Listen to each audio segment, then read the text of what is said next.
उस परिस्थिति से गुजर चुके हैं, इसलिए हमें पता है कि यहाँ पर बाल विकास कैसे होता है। तो चूँकि बाल विकास की अवधारणा हमें पता है, अब हम देखते हैं कि बाल जो विकास है, बालक का जो विकास है, इसको कौन-कौन सी चीज़ें प्रभावित करती है।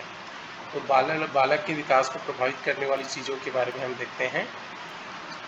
तो देखिए, इनको प्रभावित करने वाली कौन-कौन सी चीज़ें या कारकें हैं। बालक के शारीरिक, मानसिक विकास को कई कारक प्रभावित करते हैं। शारीरिक विकास है और मानसिक विकास है, 2 ही विकास है। मुख्यतः तो 2 ही विकास होते हैं, एक शारीरिक का विकास होता है और मानसिक विकास होता है, तो इनको कई कारक प्रभावित करते हैं। कुछ कारक तो अपने स्वतंत्र रूप से प्रभावित करते हैं और 2-3 कारक मिल के भी बालक के विकास को प्रभावित करते हैं। यानी स्वतंत्र रूप से भी कोई कारक है जो विकास को प्रभावित कर देता है और आपस में 2-3 कारक क्या बोलते हैं, संक्रिया करके भी बालक के विकास को प्रभावित करते हैं। तो बालक के विकास में हमारे सिलेबस के अनुसार हमको दे दिया है प्रकृति एवं पोषण। बालक के विकास में प्रकृति एवं पोषण हमारे सिलेबस और भी है, जैसे क्या बोलते हैं, हमारा समाज कैसा है, हमारा जन्म क्रम कौन सा है, ये सब बालक के विकास को प्रभावित करता है। तो चूँकि हम सीधा सिलेबस के अनुसार देख रहे हैं, तो बालक के विकास को प्रभावित करने का सबसे प्रमुख कारण है प्रकृति एवं पोषण। ये एकदम सिंपल है। प्रकृति एवं पोषण का संबंध इस बात से है कि प्राथमिक रूप से विकास प्रकृति से प्रभावित होता है कि पोषण से। अब हमें ये बताना पड़ेगा कि बालक का विकास किससे प्रभावित होता है, वो उसकी प्रकृति से प्रभावित होता है कि पोषण से। अब प्रकृति क्या है, यहाँ समझ जाएंगे। प्रकृति का संबंध किसी जीव के वंशानुक्रम से है, यानी कि उसको हेरिडिटी जो मिलती है, उसके पालक से उसको जो जीन मिलता है, मम्मी और पापा के जो क्या बोलते हैं, क्रोमोसोम से जो इंसान का निर्माण होता है, उससे उसको अपने वंशानुगत कुछ गुण मिलते हैं। क्या उस गुण से बालक प्रभावित होता है कि अपने आसपास के वातावरण के साथ संक्रिया करके जो अनुभव प्राप्त करता है उससे प्रभावित होता है। तो प्रकृति मतलब उसको अपने जेनेटिक रूप से मिलने वाला गुण, और पोषण मतलब अपने आसपास के जो वातावरण है उससे मिलने वाला अनुभव। इनमें से किसका प्रभाव ज़्यादा रहता है, ये हमें बताना है। और दूसरा, प्रभाव तो दोनों का रहता है, क्योंकि अभी तक स्पष्ट नहीं हो पाया है, कोई एक चीज़ स्पष्ट रूप से बालक के विकास को प्रभावित नहीं करता, ये दोनों चीज़ बालक के विकास को प्रभावित करता है। जैसे कि प्रकृतिवादी के अनुसार बालक का विकास सूरजमुखी की तरह होता है। जो जो प्रकृतिवादी है, जो मनोविश्लेषक है, जो मानते हैं कि बालक का विकास उसकी प्रकृति अर्थात उसकी जेनेटिक्स पे डिपेंड करता है, उनका कहना है कि जैसे सूरजमुखी का पौधा है या कोई भी पौधा है या कोई भी वृक्ष है, उसका विकास क्या होता है, धीरे धीरे और सतत रूप से होते रहता है, और वो अपने जड़ से जुड़ा रहता है।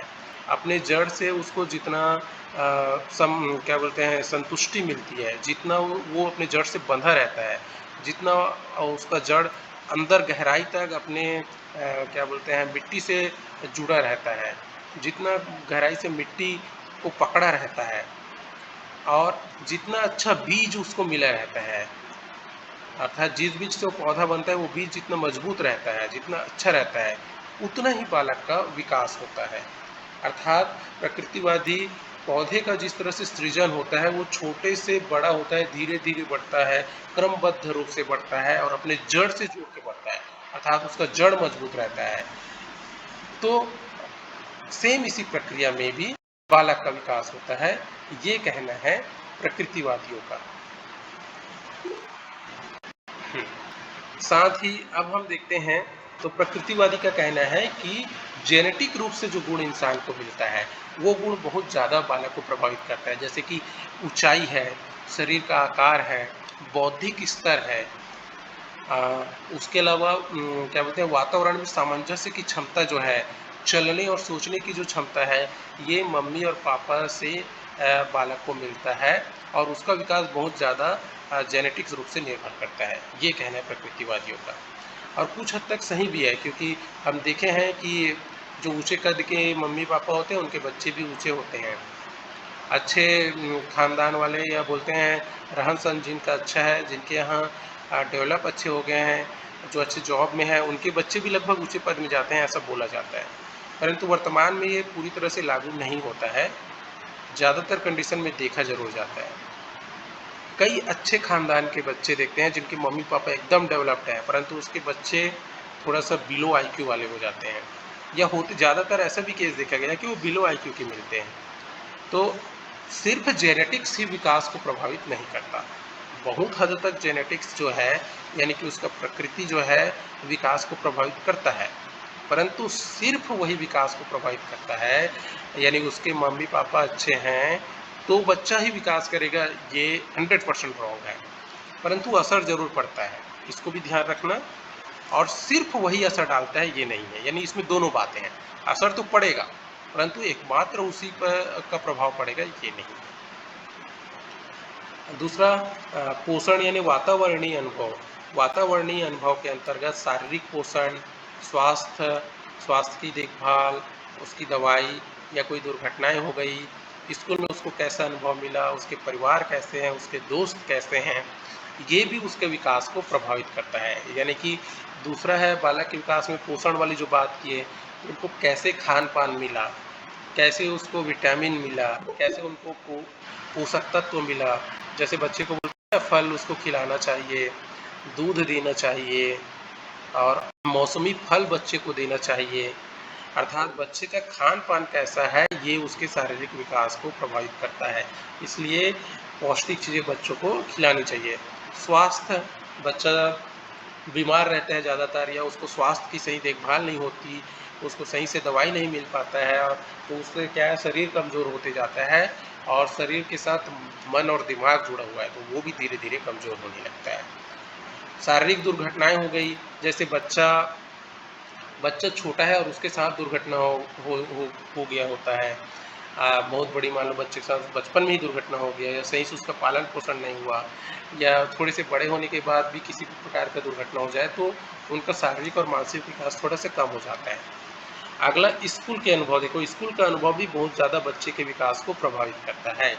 स्कूल में उसको कैसे शिक्षक मिले, उसके वहाँ बनने वाले दोस्त कैसे हैं, वहाँ को करिकुलम एक्टिविटी कैसे होती थी, विषय वस्तु को कैसे पढ़ाया जाता था, क्या बच्चों को पूरी तरह से अपनी भावनाओं को व्यक्त करने का अवसर दिया जाता था, क्या उनको एकदम डांट के दब्बूपन के जैसा दबा दिया जाता था, क्या उसको प्रैक्टिकल करने दिया जाता था। तो स्कूल का वातावरण भी बहुत ज़्यादा बच्चे के विकास को प्रभावित करता है। परिवार तो कोई शक नहीं है, परिवार में उसके भाई बहन कैसे थे, उनके मम्मी पापा दादा दादी कैसे उनके साथ ट्रीट करते थे, कैसे उनके साथ उनका संबंध था, ये भी बच्चे के विकास को प्रभावित करता है। साथ ही उनके मित्र मित्र बहुत ज़्यादा इंसान के विकास को प्रभावित करता है। बोला जाता है कि किसी व्यक्ति को अगर पहचानना है या मूल्यांकन करना है तो उनके दोस्तों को देखो, जैसे उसके दोस्त रहेगा वो व्यक्ति भी सेम वैसे ही रहेगा। अर्थात किसी व्यक्ति के विकास को उसके दोस्तों के विकास से पहचाना जा सकता है। तो यह है प्रकृति एवं पोषण, जिसमें प्रकृति जेनेटिक रूप से डिपेंड करता है और पोषण जो है उसके आसपास के वातावरण पे डिपेंड करता है।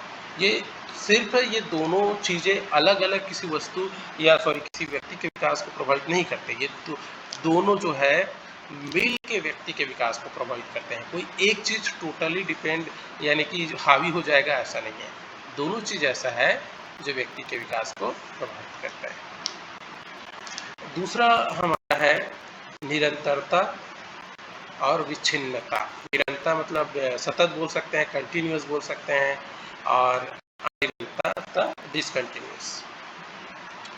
इससे पहले प्रकृति और पोषण में आप लोगों में से किसी को कोई डाउट है, कुछ क्वेश्चन बोलना चाहेंगे या कोई समस्या है तो बताइए।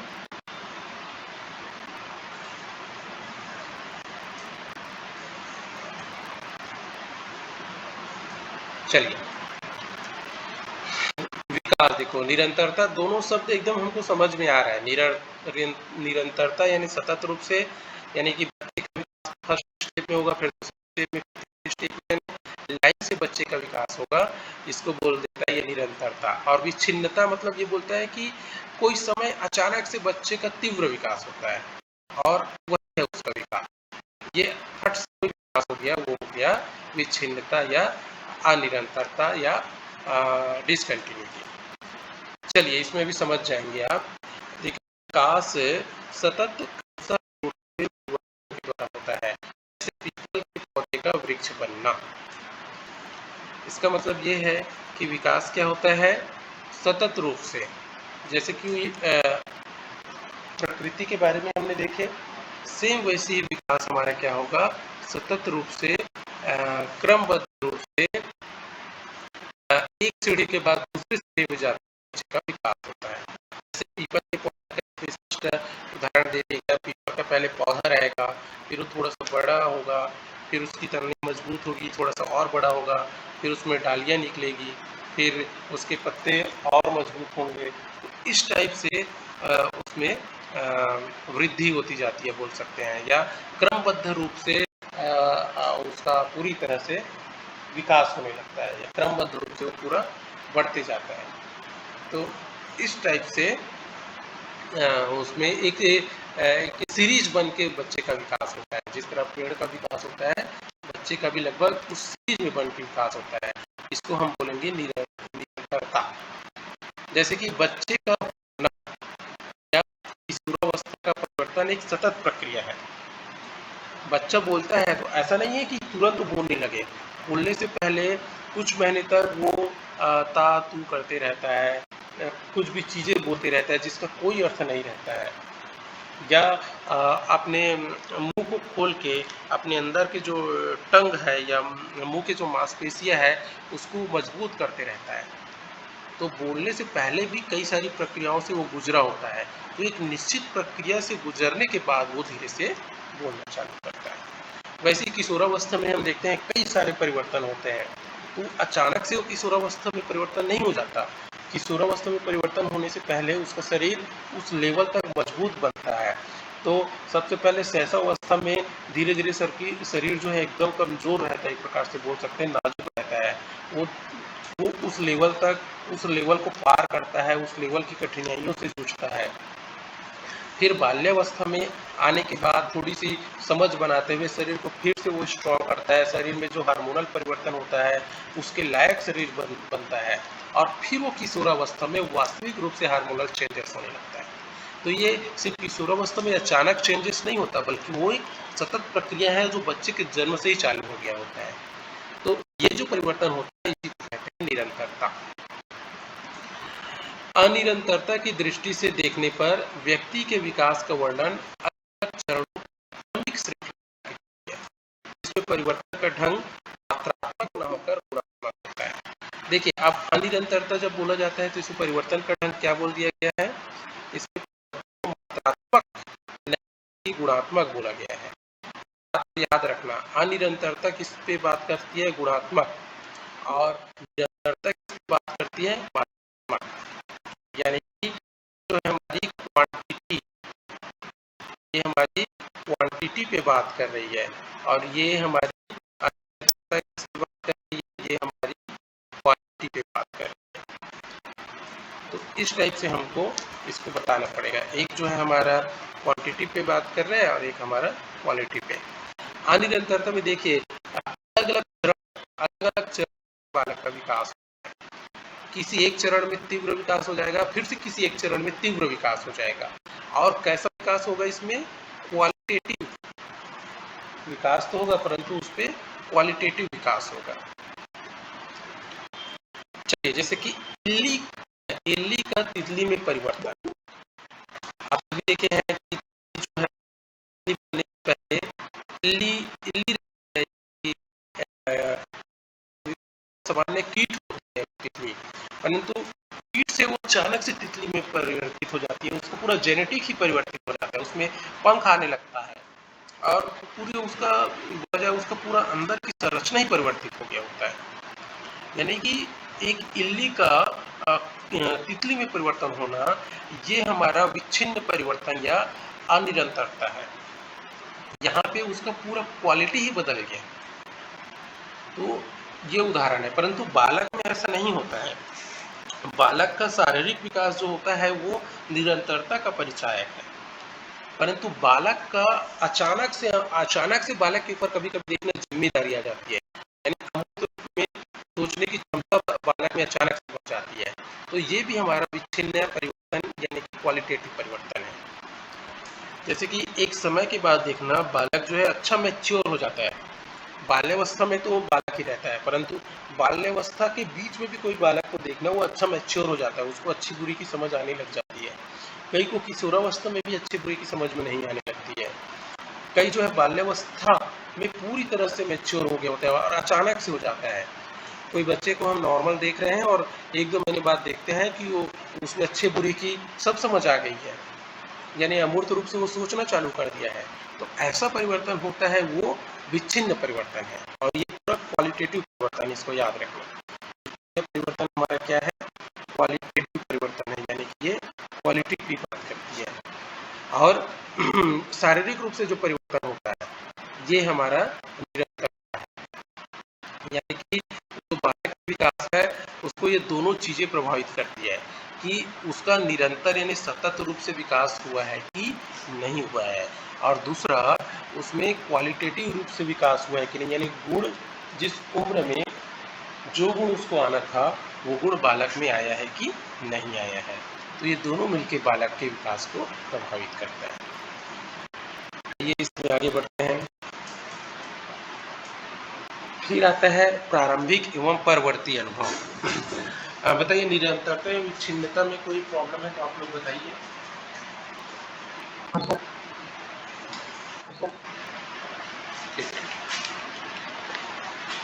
आगे हम लोग पहुंच जाते हैं प्रारंभिक एवं परवर्ती अनुभव। एक चीज निरंतरता एवं विच्छिन्नता में एक चीज बताना भूल गया था, ये क्वेश्चन इंपॉर्टेंट बनता है। निरंतरता किस पे बात करती है? क्वांटिटी पे। निरंतरता हमारा क्वांटिटी पे बात करती है और विच्छिन्नता हमारी क्वालिटी पे बात करती है, हमारी क्वालिटी पे बात करती है ये। तो इसको याद रखना, यानी कि हम हमारा शरीर का विकास, हमारे हाइट का विकास कितना हुआ है, ये हमारी निरंतरता है, और हमारी अमूर्त चिंतन की क्षमता कितनी बड़ी है, ये हमारी विच्छिन्नता है। तो ये दोनों का विकास जरूरी है, और अगर ये दोनों का विकास सही से हुआ है तो बालक सही से विकास कर पाएगा, अन्यथा उसका विकास अवरुद्ध हो जाएगा, यह उतना नहीं हो पाएगा जितना होना चाहिए। आगे हम देखते हैं विकास के क्रम में, तो यह है प्रारंभिक एवं परवर्ती अनुभव। प्रारंभिक अनुभव एवं परवर्ती अनुभव, इसमें भी हमको नाम से पता चल रहा है। प्रारंभिक अनुभव मतलब जो उसको शुरुआत में मिला है, जन्म के समय मिला है, शैशवावस्था बाल्यावस्था में मिला है, और परवर्ती अनुभव जो थोड़ी सी मैच्योरिटी आने के बाद, थोड़ी सी समझ में आने के बाद जो अनुभव मिला है। तो आइए देख लेते हैं इसको।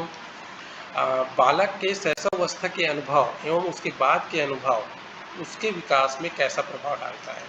मुख्यतः प्रारंभिक एवं परवर्ती अनुभव यही है कि शैशवावस्था में जो उसको अनुभव मिला और उसके बाद जो उसको अनुभव मिला। प्रारंभिक अनुभव पर जोर देने वालों के अनुसार जीवन एक अटूट पगडंडी की तरह होता है, जिस पर किसी मनोवैज्ञानिक गुण के सूत्र को पकड़कर उसके मूल तक जाया जा सकता है। एकदम सही बात इसमें लिखी हुई है कि प्रारंभिक अनुभव हमको जो शैशवावस्था में, बाल्यावस्था में जो हमको अनुभव मिला होता है, वो अनुभव जो है एक क्रमिक रूप से जुड़ा हुआ रहता है, और इंसान कितना भी बड़ा हो जाए, कितना भी उम्र का हो जाए, कितना भी मैच्योर हो जाए, वो जो शैशवावस्था में जो उसको अनुभव मिला रहता है वो हमेशा उसके साथ जुड़ा रहता है। यानी कि उसके बौद्धिक रूप से, उसके मानसिक रूप से, और उसके एक प्रकार से जेनेटिक रूप से वो उसके पूरे विकास को प्रभावित करता है। और आने वाले समय में व्यक्ति कैसा व्यवहार करेगा, कैसे किसी घटना के प्रति वो अपना व्यवहार दिखाएगा, ये शैशवावस्था में जो उसका विकास हुआ है उस पर निर्भर करता है। और इसका उपयोग सबसे ज़्यादा मनोवैज्ञानिक यानी साइकोलॉजिस्ट लोग करते हैं। कोई व्यक्ति ऐसा क्यों व्यवहार कर रहा है, तो उस व्यवहार को समझने के लिए, उस व्यवहार को दूर करने के लिए वो उसके शैशवावस्था में उसके पालन पोषण कैसे हुआ इस पर फोकस करते हैं। अर्थात शैशवावस्था में देखभाल, प्यार, सहानुभूति, पोषण, ये अगर उसको सब चीज़ मिला है तो आगे चलकर उसका जो व्यक्तित्व है, उसका जो बौद्धिक स्तर है, उसका जो शारीरिक स्तर है, ये सही दिशा में विकास करेगा। और अगर कहीं अगर कोई मिस्टेक होता है तो कहीं न कहीं वो शैशवावस्था से जुड़ा हुआ रहता है, और इसका उपयोग साइकोलॉजिस्ट लोग करते हैं। तो इसलिए अटूट पगडंडी शब्द इसमें इस्तेमाल कर दिया गया है, क्योंकि जैसे पेड़ अपने तना से जुड़ा रहता है, रास्ते अपने पगडंडी से जुड़ा रहता है, सेम वैसी मनुष्य का विकास अपने शैशवावस्था से जुड़ा रहता है। और परवर्ती अनुभव, जैसे कि नाम से पता चला है, इसको इन्होंने परवर्ती अनुभव के महत्व देने वाले के अनुसार विकास एक नदी की तरह है जो लगातार उतरती चढ़ती ही रहती है। आप परवर्ती अनुभव वाले यानी बाद के विकास वाले को महत्व देने वाले लोग बोलते हैं कि ये एक नदी की तरह होती है जो एक मौसम के बाद चढ़ जाती है और एक मौसम के बाद उतर जाती है। अर्थात लाइफ में कभी कोई चीज़ इसको ज़्यादा मिल जाता है और कोई चीज़ कभी कम मिल जाता है। अर्थात लाइफ में कम ज़्यादा होते रहता है, कोई एक चरण ही विकास को ज़्यादा प्रभावित करता है ऐसा नहीं है। मानव विकास के जितने भी स्तर है, सभी स्तर मिल के मानव को संपूर्ण रूप से विकसित करते हैं। किसी एक चरण पर पूर्णता निर्भर हम नहीं करते। ये कहना है परवर्ती अनुभव वालों का। और कुछ हद तक मुझे लगता है ये भी सही है, क्योंकि शैशवावस्था तो डेफिनेटली असर डालता है, परंतु उसके बाद बाल्यावस्था में भी वो बहुत सारी चीज़ें सीखता है, किशोरावस्था में भी सीखता है। साथ ही जब प्रौढ़ावस्था यानी युवक बनता है तो भी उसको कई सारी चीज़ें सीखनी होती है। उस समय भी शारीरिक और मानसिक विकास होते रहता है। बोलते हैं कि शारीरिक विकास किशोरावस्था के बाद रुक जाती है, परंतु ऐसा भी होता है कि कुछ लोगों का उस समय भी शारीरिक विकास होता है, उस समय भी मानसिक विकास होता है। तो सिर्फ एक श्रेणी पे हम आश्रित नहीं रह सकते। ये पूर्ण विकास का चरण आपस में मिलकर काम करते हैं। पर शैशवावस्था भी डेफिनेटली असर डालता है, परंतु हमको पूरी अवस्था में उस अवस्था के हिसाब से विकास को देखना पड़ेगा, तभी बालक का सर्वोत्तम विकास हो पाएगा। फ्रायड जो मनोविश्लेषण का सिद्धांत दिया है, इसके अनुसार प्रारंभिक अनुभवों को परवर्ती अनुभव से इन्होंने अधिक महत्वपूर्ण माना। फ्रायड ने जो प्रारंभिक अनुभव यानी कि जो शैशवावस्था में जो अनुभव मिलता है, ये उसको ज़्यादा महत्वपूर्ण मानते हैं बाद के अनुभव से। और उसके बाद कुछ और वैज्ञानिक है, उन्होंने परवर्ती अनुभव को ज़्यादा महत्व दिया है। परंतु इसको याद रखना है कि फ्रायड जो मनोविश्लेषण है, बहुत बड़ा एक प्रकार से साइकोलॉजिस्ट है, साइकोलॉजिस्ट थे ये, जो क्या बोलते हैं प्रारंभिक अनुभव यानी शैशवावस्था के अनुभव को ज़्यादा महत्व देते हैं और उनके बाद के अनुभव को ये कम महत्व देते हैं। चलिए आगे आ जाते हैं। तो ये 2-3 चीज़ हमने वर्णन कर दिए हैं। इसके बाद हम देखते हैं बाल विकास की सामाजिक एवं सांस्कृतिक पृष्ठभूमि। थोड़ा मिस्टेक हो गया है, बाल विकास की सामाजिक एवं सांस्कृतिक पृष्ठभूमि। सामाजिक एवं सांस्कृतिक पृष्ठभूमि भी बालक के विकास को बहुत ज़्यादा प्रभावित करता है। वो किस समाज में रहता है और किस प्रकार के संस्कृति उस समाज में है, उस समाज के लोग कैसी संस्कृति को पालन करते हैं, ये भी बालक के विकास को प्रभावित करता है। कैसे देखते हैं, जैसे कि बालक विकास की प्रक्रिया जन्म से प्रारंभ हो जाती है, कोई शक नहीं है, परंतु बालक जिस समाज में रहता है उस समाज में लैंगिक रूप से भेदभाव कैसा है या लैंगिक रूप से वहाँ किस टाइप के व्यवहार किया जाता है, ये बालक के विकास को प्रभावित करता है। जैसे कि सबसे पहले लड़के एवं लड़कियों की समाज में पहनावे में अंतर किया जाता है। लड़के जो भी चाहे पहन लेते हैं, परंतु लड़कियों के लिए एक निश्चित ड्रेस कोड रहता है, उस कोड से उसको आगे जाने का अवसर नहीं दिया जाता। इससे क्या होता है, कुछ कहीं न कहीं उसके विकास पे असर डलता है। लोगों का लड़के एवं लड़कियों के प्रति अभिव्यक्ति सेम वही, लड़के स्वतंत्र रूप से कहीं भी जाके काम कर सकते हैं, घूम के आ सकते हैं, किसी भी समय आ सकते हैं, परंतु लड़कियों को ऐसा नहीं है। उनके लिए समय बाउंडेशन रहता है, कहीं भी जाने के लिए भी एक बाउंडेशन रहता है। इससे क्या होता है, उनका व्यक्तित्व कहीं न कहीं दब जाता है यहाँ भी, क्योंकि उनको सेमिनार में जाने नहीं दिया जाएगा, 2-4 लोगों से मिलने नहीं दिया जाएगा, खुल के हंसने नहीं दिया जाता है, रोक दिया जाता है, ज़्यादा फ्रेंड्स बनाने नहीं दिया जाता है। तो इससे क्या होगा कि लड़कियों में भी जो विकास होना चाहिए वो विकास रुक जाता है, यानी विकास कहीं ना कहीं प्रभावित होता है। हालांकि ये अब कम हो गया, ये पहले बहुत ज़्यादा होता था, अब ये कम हो गया है, लगभग सभी समाज में कम हो गया है, परंतु पूरी तरह से कम नहीं हुआ है। लड़कियों के लिए सख्त आचार संहिता, व्यवहार करने यानी कि व्यवहार करने का एक जो तरीका होता है वो लड़कियों के लिए ज़्यादा सख्त होती है बजाय लड़कों के। जैसे कि खाने के लिए भी लड़कियों के लिए एक लिमिट रहता है, बोलने के लिए भी एक लिमिट रहता है, कहीं जाने के लिए भी एक लिमिट रहता है, यानी सब में लड़कियों को एक क्या बोलते हैं एक लिमिटेशन में बांध दिया जाता है, जो उनके विकास को कहीं न कहीं प्रभावित करता है। और कुछ जगह तो हम देखते हैं लड़कों की तुलना में शिक्षा के भी उनको कम अवसर दिए जाते हैं। लगभग अभी भी अगर हम 5 साल या 10 साल पहले चले जाएँ तो लगभग ऐसा ही था। ऐसा था कि 8वीं पढ़ने के बाद उनको आगे पढ़ने ही नहीं दिया जाता था। ज़्यादा हो गया तो गाँव के करीब में 10वीं का स्कूल है तो मुश्किल से 10वीं पढ़ने दिया जाता था। ऐसा होता था और उससे पहले तो देखते हैं कि चलो उसको नाम लिखने आ गया इतना काफ़ी है, ऐसा भी बोला जाता था। तो उनको शिक्षा के अवसर ही नहीं दिया जाता था। आज भी कई जगह ऐसे हैं, आज भी बहुत जगह है, कई जगह नहीं बहुत जगह ऐसा है, जब उनको थोड़ी बहुत पढ़ा दिया जाता था और आगे पढ़ने का मौका ही नहीं दिया जाता था। ज़्यादातर टेक्निकल और मेडिकल फील्ड है, इनमें आज भी लड़कियां पीछे हैं, यानी कि उनका दर्ज अनुपात बहुत कम है आज भी। तो हमको उनको बराबर अवसर देने की आवश्यकता है, जो नीति निर्माता है उनको, और ऐसा करके शायद हम उनके विकास को प्रभावित कर देते हैं, यानी समाज प्रभावित कर देता है। तो लैंगिक रूप से अगर भेदभाव किया जाता है तो ये भी समाज के विकास को प्रभावित करता है। और इसीलिए गवर्नमेंट जॉब में कुछ परसेंट, कितना परसेंट आप लोग बताइए, गवर्नमेंट जॉब में कुछ परसेंट महिलाओं के लिए आरक्षित है। हम जनरली हम महिलाओं के लिए बोलते हैं ना, उनको आरक्षण मिलता है। तो महिलाओं के लिए आरक्षण का कारण यही है कि शायद उनको अभी उतना महत्व नहीं मिल पाया था, या नौकरी में उतनी उनको तवज्जो नहीं दी गई थी जितना होना चाहिए था। इस कारण महिलाओं को कुछ परसेंट आरक्षण है, जो वाजिब भी है, क्योंकि एक समय बाद जब दोनों स्तर बराबर हो जाएगा, वर्क फील्ड में जब सभी बराबर हो जाएंगे तो फिर ये खुद ही समाप्त हो जाएगा। जैसे कि विद्यालय में हालांकि महिला टीचर ज़्यादा मिलती है, परंतु बैंक में कम मिलेगा, रेलवे में कम मिलेगा। पब्लिक सेक्टर है जैसे कारखाने हैं, वहाँ तो लगभग ना के बराबर है। तो उन सब में आजकल आरक्षण दिया जा रहा है, ताकि इनकी भी संख्या को उस लेवल तक ला दिया जाए जितना पुरुष है। क्योंकि जनसंख्या तो आधी आधी है महिला और पुरुष की। छत्तीसगढ़ में तो और ज़्यादा है। बताइए 1000 पुरुषों में कितनी महिला है छत्तीसगढ़ में, बताइए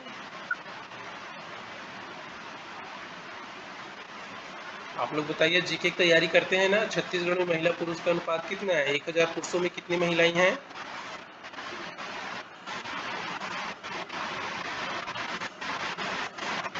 अरे 947 कुछ है क्या? मैं भी बहुत दिन से देखा नहीं हूँ, परंतु 1000 पुरुष में करीब इसके आसपास है। ठीक है। राजनांदगांव जिले में हम देखते हैं तो 1000 पुरुष में कितने हैं? 1047, 991, 991। और राजनांदगांव में 1047 है।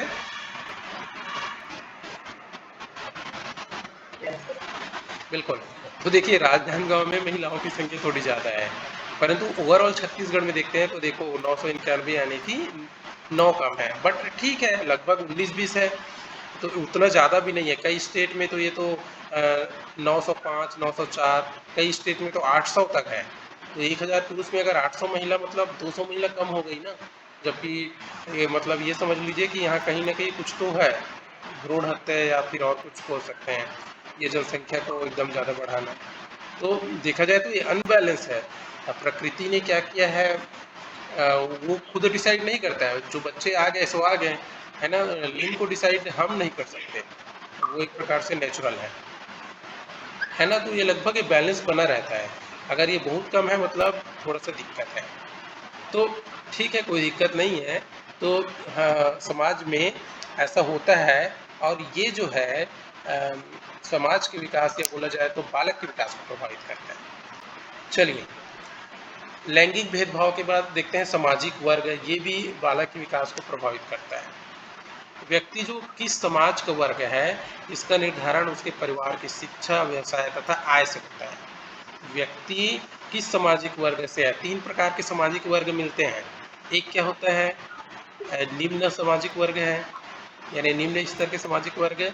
एक क्या है, मध्यम स्तर के सामाजिक वर्ग है, मध्यम परिवार से बोलते हैं। और एक होता है उच्च स्तर के सामाजिक वर्ग है। तो ये 3 प्रकार के सामाजिक स्तर हैं। तो ये सामाजिक स्तर किससे डिपेंड करता है? उस परिवार की शिक्षा कैसी है, उस परिवार का व्यवसाय क्या है, और उस परिवार का आय कितना है। ये इन 3 चीज़ों से ही हम किसी के सामाजिक वर्ग को निर्धारित करते हैं। अब देखते हैं निम्न सामाजिक वर्ग के पास इतना धन नहीं होता है कि वो अपनी सभी मूल आवश्यकताओं को पूरी कर सकें।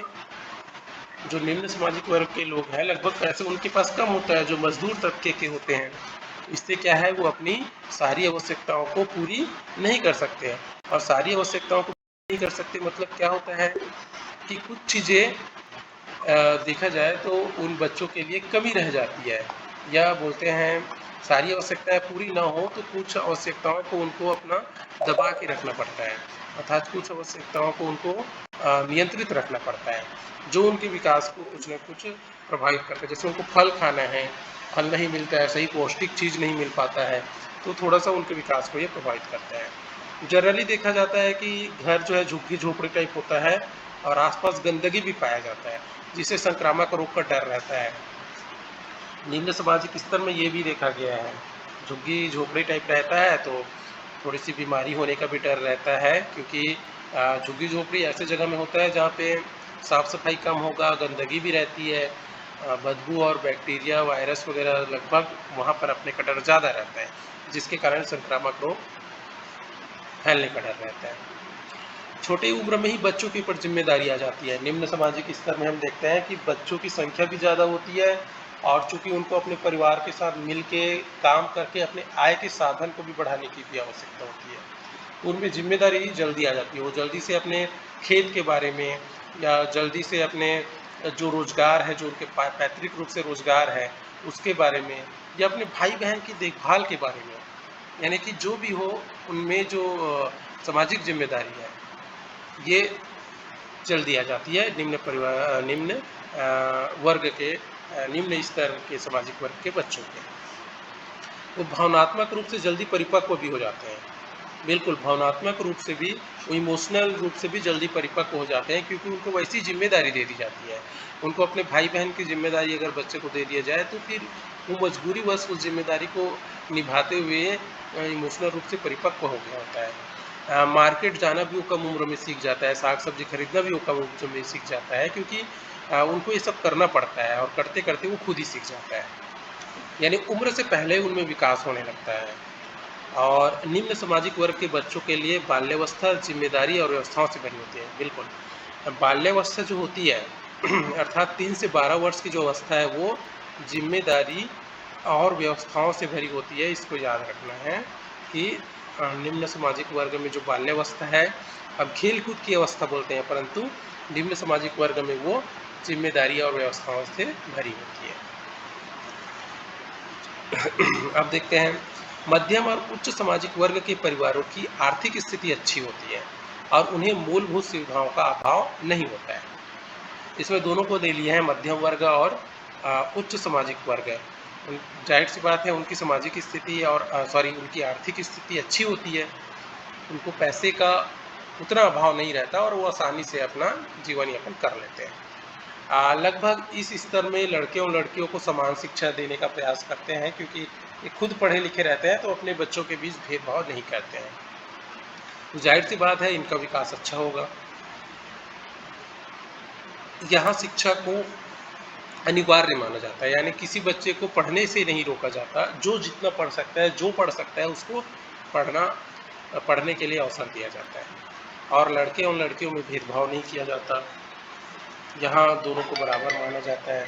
तो इस प्रकार से ये तो बालक के विकास के लिए पूरी सुविधा दे रहा है, भेदभाव नहीं कर रहा है, जो चीज़ उसको चाहिए वो ला के दे रहा है, खाने पीने की कोई कमी होने नहीं दे रहा है, आसानी से आने जाने की सुविधाएं प्रदान कर रहा है और साथ ही मन वांछित रूप से कपड़े पहनने, उठने, बैठने, पढ़ने, अपने खुद की योग्यता के अनुसार काम करने का अवसर दे रहा है तो ये उसके विकास को प्रभावित करता है।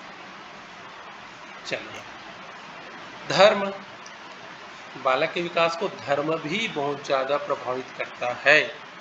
अगर उनको सही शिक्षा मिलती है धर्म की तो वो अपने धर्म का पालन भी करता है और अपने धर्म का सम्मान भी करता है और वो उसके विकास में भी सहायक है। जैसे कि दैनिक जीवन से संबंधित नियमों, नैतिक मूल्यों एवं आचार संहिता को निर्धारित करता है। देखिए धर्म हमारे प्रतिदिन के जो नियम हैं, हमारा विचार है, हमारा रहन सहन है, इसको भी प्रभावित करता है। सभी धर्म में बच्चों को धर्म की शिक्षा नैतिक एवं व्यवहारिक जीवन के लिए दी जाती है। जो धर्म हमको सिखाया जाता है वो हमको नैतिकता भी सिखाता है और हमको व्यवहारिक जीवन, व्यवहार में हमको कैसे व्यवहार निभाना है, कैसे समाज के साथ मिल के रहना है, क्या अच्छा है और क्या बुरा है, इसकी शिक्षा भी हमको धर्म से मिलती है। जीवन की विभिन्न अवस्थाओं के अनुसार विभिन्न रीति रिवाजों की व्यवस्था धर्मानुसार अलग अलग होती है। अलग अलग धर्म में जो रीति रिवाज है वो लगभग अलग अलग होते हैं। हालांकि कॉमन चीज सब में एक है, सभी धर्म मिल के रहना, नैतिक आचरण करना, सात्विक जीवन जीना सभी धर्म सिखाता है। सिर्फ उनमें थोड़ी सी रीति रिवाजें अलग हो जाती है। जैसे हम हिंदू धर्म में देखते हैं तो हमारा नामकरण संस्कार होता है, जिसमें बच्चे का नाम रखा जाता है।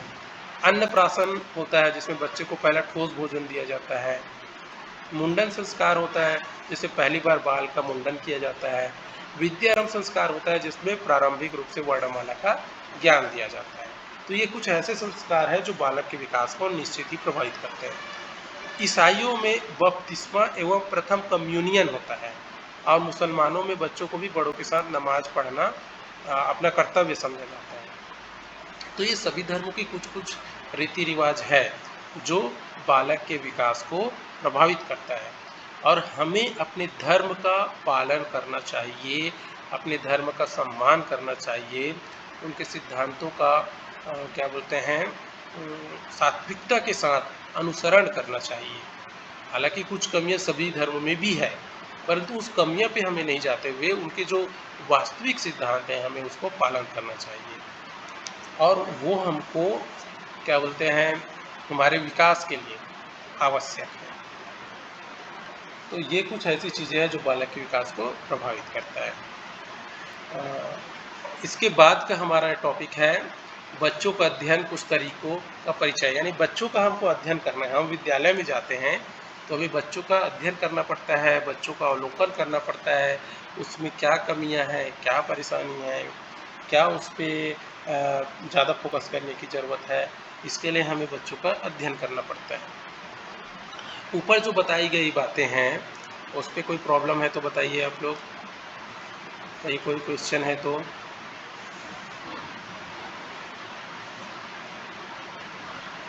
एनीबडी?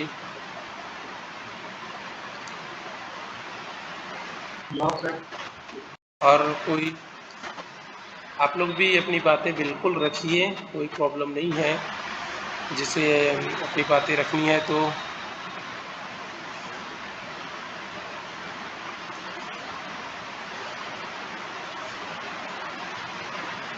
चलिए।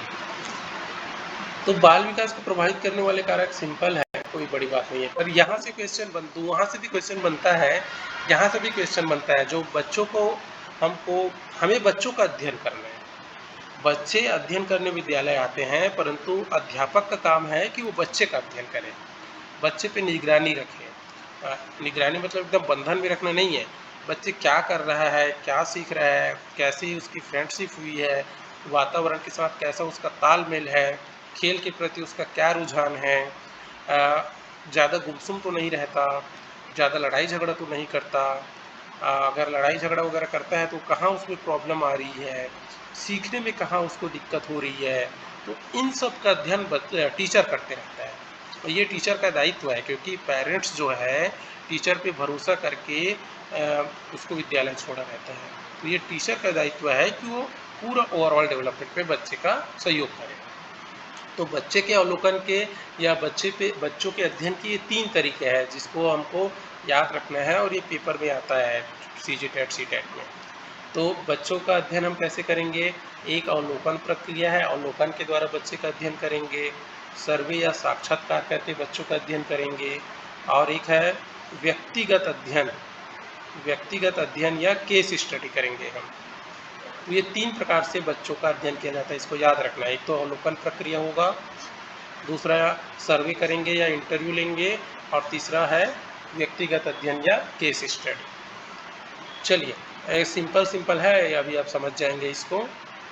अवलोकन प्रक्रिया नाम से पता चल रहा है, हम बच्चों का अवलोकन करेंगे। हम स्टाफ रूम में बैठे और बच्चे खेल रहे हैं तो वहाँ से हम अवलोकन करते रहेंगे कि बच्चा क्या कर रहा है, कौन सा खेल उसको पसंद है, कितने लोगों के साथ उसको खेलना पसंद है, ये सब। तो देखिए, इस प्रक्रिया का उपयोग छोटे बच्चों एवं शिशुओं की समस्याओं के अवलोकन के लिए किया जाता है। छोटा बच्चा जो है नर्सरी के जीवन KG2 प्राइमरी स्कूल का बच्चा है, उसको क्या समस्या आ रही है, उसकी समस्याओं को पहचानने के लिए अवलोकन प्रक्रिया का उपयोग किया जाता है। बाल मनोविज्ञान की समस्याओं के अध्ययन के लिए इस विधि, बिल्कुल बाल मनोविज्ञान यानी बालकों के क्या बोलते हैं, साइकोलॉजी में बोल सकते हैं, या सब बालकों की जो समझ में कोई समस्या आ रही है उसके लिए इसका उपयोग किया जाता है। और बाल मनोविज्ञान की समस्याओं के अध्ययन के लिए इस विधि का सर्वप्रथम प्रयोग जर्मनी में हुआ। इसको याद रखना है कि बालकों की समस्याओं के संबंध में डाटा करने के लिए या उनकी समस्याओं को समझने के लिए सर्वप्रथम अवलोकन प्रक्रिया का उपयोग हुआ जर्मनी में। अमेरिका के वाटसन से इसका उपयोग बच्चों के प्राथमिक संवेगों के अध्ययन किया। ठीक है, वाटसन ने क्या किया है, अवलोकन प्रक्रिया का उपयोग बच्चों के प्राथमिक संवेगों के अध्ययन के लिए किया। सर्वप्रथम इसका उपयोग किया था जर्मनी ने, परंतु बच्चों के संवेगों के रूप में इसका अध्ययन किया वाटसन ने, जो कि अमेरिका के थे। तो सिंपल सी बात है, बच्चों को जो समस्याएं होती है, मनोवैज्ञानिक रूप से जो उसमें समस्याएं होती है, जो उसमें एडजस्टमेंट होता है, जो चिड़चिड़ापन होता है, जो झगड़ालू प्रवृत्ति होते हैं, जो उनमें क्या एकांकीपन होता है, इन सब को समझने के लिए हम क्या करते हैं, अवलोकन प्रक्रिया का उपयोग एक टीचर करता है। ये इम्पोर्टेंट है। आप मान लेते हैं किसी बच्चे का अवलोकन टीचर कर रहा है तो उसके कुछ चरण हैं, इस चरण को अपने को पता होना चाहिए। सबसे पहले क्या करेगा, वो उपयुक्त तो योजना बनाएगा। टीचर अगर किसी का अवलोकन करेगा तो पहले वो योजना बनाएगा कि बच्चे का मुझे कहाँ अवलोकन करना है, किस गतिविधि को करते हुए अवलोकन करना है, कितने समय अवलोकन करना है, दिन भर अवलोकन नहीं करना है, और बच्चे को पता चलने देना है कि नहीं चलने देना है। तो इस सब का वो एक निश्चित योजना बनाता है, एक समय बनाता है कि इतने समय तक मुझे अवलोकन करना है। अर्थात उस पूरी प्रक्रिया का एक पहले से प्लान बना लेगा, क्या करना है, कब करना है, कहाँ पर करना है, किन लोगों के बीच में करना है, इस सब का एक व्यवस्थित रूपरेखा बनाता है अवलोकन करने से पहले टीचर। दूसरा, व्यवहार का अवलोकन। हम बच्चे को दिन भर अवलोकन नहीं करेंगे, किसी विशिष्ट व्यवहार का अवलोकन करेंगे। इस बात को ध्यान रखना है कि बच्चे के किसी निश्चित व्यवहार को ही हमको अवलोकन करना है, उसके सारे व्यवहार का अवलोकन नहीं करना है। व्यवहार को नोट करना, अगर हम व्यवहार का अवलोकन करते हैं तो उसके व्यवहार को हमको नोट करना, लिखित में रखना पड़ेगा कि किस घटना के प्रति उसका व्यवहार कैसे रहता है, किस चीज़ को उसको बोलने पर वो कैसा व्यवहार करता है। तो इसको हमको लिखित रूप में नोट करके रखना पड़ता है। फिर विश्लेषण, जो हम नोट किए हैं उसका अब हम क्या करेंगे, या टीचर क्या करता है, विश्लेषण करते हैं, उसके आधार पर क्या करता है, वो पूरे डाटा एकत्रित करता है और डाटा एकत्रित करके उसको विश्लेषण यानी कि उसके बारे में जानकारी प्रदान करता है, यानी कि उसका अध्ययन करने लायक बनाता है। डाटा तो एकत्रित करके उसको अध्ययन करने लायक बनाता है, उसको एनालिसिस करता है। अब व्याख्या और सामान्यीकरण, जो वो डाटा एकत्रित किया है उस डाटा पे क्या करेगा, वो कुछ सांख्यिकी लगाएगा, सांख्यिकी मेथड अपनाएगा, और सांख्यिकी मेथड के हिसाब से वो क्या करता है, उसको अंक में परिवर्तित करता है। डाटा को डाटा जो कलेक्शन करेगा तो डाटा को क्या करेगा, वो अंकों में परिवर्तित करेगा, और अंकों में परिवर्तित करके क्या करेगा, वो उसका व्याख्या करेगा, और व्याख्या करके क्या करता है, सामान्यीकृत करता है, यानी कि क्या करता है, उसका नियम बनाता है, या बोल सकते हैं घोषणा करता है, बोल सकते हैं, या उसके बारे में स्पष्ट रूप से अपनी राय या अवधारणा बनाता है। कोई बच्चा अकेलेपन का शिकार है तो उसके बारे में वो राय बनाएगा कि क्यों अकेलेपन का शिकार है।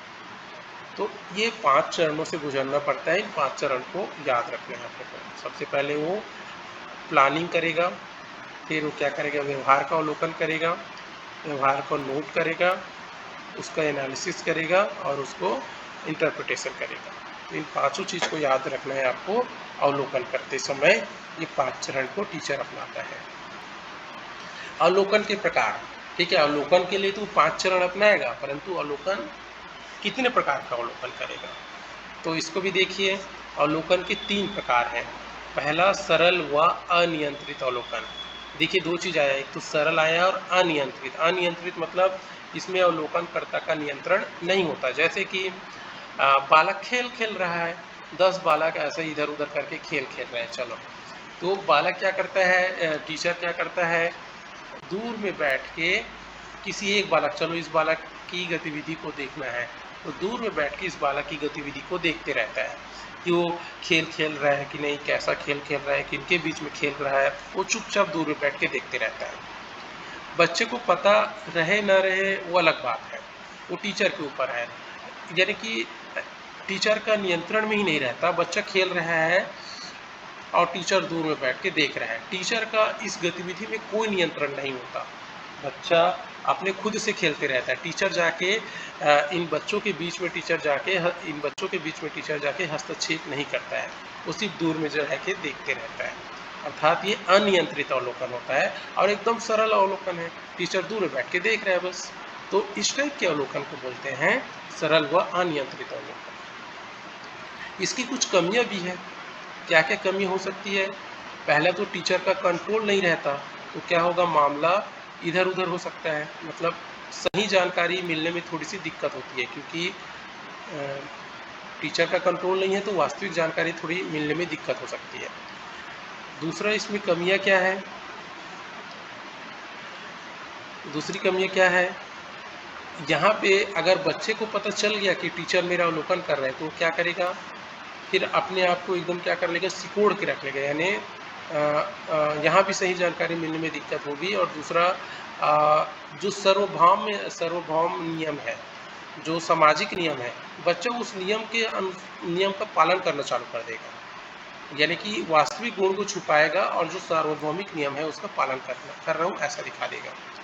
तो यहाँ थोड़ी सी डाटा मिलने में थोड़ी परेशानी है, और मिलती है तो एकदम वो एक्यूरेट है ऐसा बोलने में थोड़ी दिक्कत हो सकती है। तो अवलोकन का दूसरा प्रकार क्या है, व्यवस्थित एवं नियंत्रित अवलोकन। जो कमी ऊपर के अवलोकन में रह गई है वो कमी इस अवलोकन से दूर हो जाती है। व्यवस्थित यानी कि इसको एकदम स्पेशल रूप से किया जाएगा। जैसे कि बच्चा खेल खेल रहा है तो टीचर यहाँ व्यवस्थित कर देगा कि ये क्रिकेट खेलते हुए ही वो अवलोकन करेगा। अगर बच्चे हैं 11 बच्चे अगर क्रिकेट खेल रहे हैं तो क्रिकेट खेलते समय ही टीचर जो है अवलोकन करेगा। तो ये हो गया व्यवस्थित। और नियंत्रित होगा, नियंत्रित होगा मतलब टीचर इसको अपने कंट्रोल में रखेगा। वो टीचर डिसाइड करेगा कि कौन कौन बच्चे यहाँ पे क्रिकेट खेलेंगे, कौन बच्चा बॉल करेगा, कौन बच्चा फील्ड करेगा, कौन बच्चा बैटिंग करेगा। इसका डिसीजन टीचर के यानी अवलोकनकर्ता के ऊपर रहता है। तो पूरी घटनाओं पे अवलोकनकर्ता का नियंत्रण रहता है, इसको बोलते हैं नियंत्रित अवलोकन। इसकी भी कुछ दोष है। नियंत्रित अवलोकन में पहला दोष वही जो ऊपर में आया था। पहला दोष ये है कि अगर बच्चे को पता चले कि मुझे देखा जा रहा है तो वो थोड़ा सा ओपन नहीं हो पाएगा, यानी खुल के अपनी जानकारी देने में थोड़ा सा हिचकिचाएगा। ये मुख्य दोष है। बाकी इसके फायदे बहुत सारे हैं। इससे वास्तविक डाटा मिलेगा और नियंत्रित परिस्थिति में डाटा मिलेगा। इससे बच्चे के व्यवहार का वास्तविक जानकारी टीचर को मिल सकता है। सहभागी अवलोकन तीसरा प्रकार है। सहभागी अवलोकन नाम से पता चल रहा है, जैसे कि बच्चे यहाँ क्रिकेट खेल रहे हैं तो टीचर भी खेलने आ जाएगा, वो खुद फील्डिंग करने लग जाएगा, खुद बॉलिंग और बैटिंग करेगा। यानी कि बच्चे की जो गतिविधि है उसमें टीचर क्या करेगा, खुद भाग लेगा। या बच्चे के परिवार में कुछ दिन के लिए चला गया है, या जो भी जिस गतिविधि का टीचर अवलोकन करना चाह रहा है उस गतिविधि में टीचर खुद बैठ जाएगा। जैसे कि कक्षा में उसके व्यवहार को देखना चाह रहा है तो कुछ दिन टीचर जो है कक्षा में उनके साथ या कक्षा में पढ़ाने या कक्षा की गतिविधि में स्वतंत्र रूप से वो जाएगा। तो इस टाइप से वो टीचर जो है बच्चे का अवलोकन करेगा। मतलब इसको हमको याद रखना है कि सहभागी, जिस बच्चे का टीचर अवलोकन करेगा उसकी गतिविधि में खुद सहभागी हो जाएगा। जैसे कि क्या करते हैं कुछ लोग, जैसे बुक लिखते हैं, जैसे कि बस्तर की आदिवासी में एक प्रथा होती है घोटुल प्रथा। तो घोटुल के संबंध में बुक लिखा गया है। किसने लिखा है घोटुल घोटुल के संबंध में किसी ब्रिटिश राइटर ने बुक लिखा है, एल्विन ऐसा कुछ ने। तो उसने जो बुक लिखा है, तो ये बस्तर के आदिवासियों के बीच में वो 2-3 सालों तक रहे, उनकी घटनाओं को देखते रहे और उनको घटनाओं के देखने के बाद उन्होंने क्या लिखा, बुक लिखा। तो इस टाइप से उनके बीच रह के, उनकी गतिविधियों को देख के, उनकी गतिविधियों का अनुभव करके हम एक निष्कर्ष निकालते हैं, तो इनको बोलते हैं सहभागी अवलोकन। तो ये अवलोकन के 3 प्रकार को याद रखना, सरल व अनियंत्रित, एक व्यवस्थित होगा और एक होगा सहभागी अवलोकन। तो ये हमारा अवलोकन है। दूसरा है बच्चे का हमको अध्ययन करना है, तो दूसरा है सर्वे या साक्षात्कार के जरिए हम बच्चे का अध्ययन कर सकते हैं। कैसे? यह जानकारी एकत्रित करने का सबसे सरल एवं सर्वोत्तम तरीका है। लोगों से बातचीत कर जानकारी इसके माध्यम से एकत्रित की जाती है।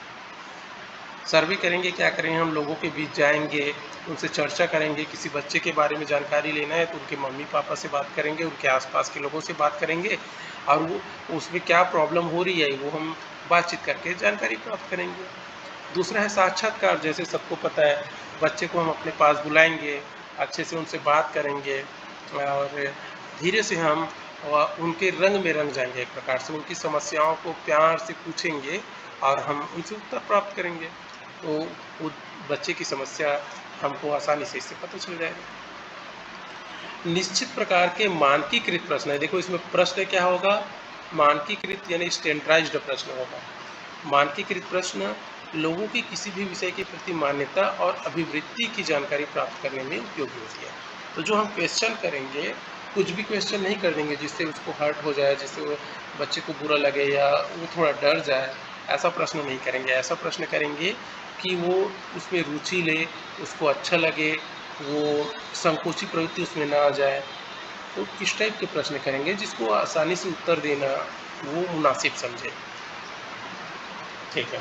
एक अच्छे सर्वे में प्रश्न स्पष्ट और पक्ष रहित होते हैं। जो सर्वे प्रश्न होगा वो एकदम स्पष्ट होना चाहिए कि वो क्या पूछना चाह रहा है। ऐसा नहीं है कि पूछना कुछ और चाह रहा है, प्रश्न कुछ और दे दिया। और पक्ष रहित यानी कि उसको निष्पक्ष होना चाहिए, पहले से पूर्वाग्रह से ग्रस्त नहीं होना चाहिए। तो ये हो गया सर्वे एवं साक्षात्कार। इसके कुछ दोष भी है और कुछ अच्छाई भी है। तो साक्षात्कार ये है कि बच्चा जो है टीचर के सामने कुछ बोलने से पहले सोचेगा और वही बातें बोलेगा जो अच्छी है, अच्छी बातें ही बोलेगा। और सर्वे में हो सकता है मम्मी पापा जो है वास्तविक चीज़ें ना बताएं। तो इस कुछ अच्छाई और कुछ बुराई भी होती है। बाकी इसके ज़रिए भी हम बच्चे की जानकारी एकत्रित कर सकते हैं, बच्चे का अध्ययन कर सकते हैं और उसके अनुसार हम बच्चे का जो व्यवहार होगा उसका निर्णय ले सकते हैं। और एक होता है व्यक्तिगत अध्ययन या केस स्टडी। सभी लोग शाला अनुभव कार्यक्रम में जो गए हो वहाँ पे केस स्टडी किए हैं। केस स्टडी क्या है? किसी व्यक्ति के प्रति अत्यधिक गहराई से उसके समस्त पक्षों को जानने का प्रयास करना केस स्टडी कहलाता है। अब हम किसी को केस के रूप में ले लेंगे।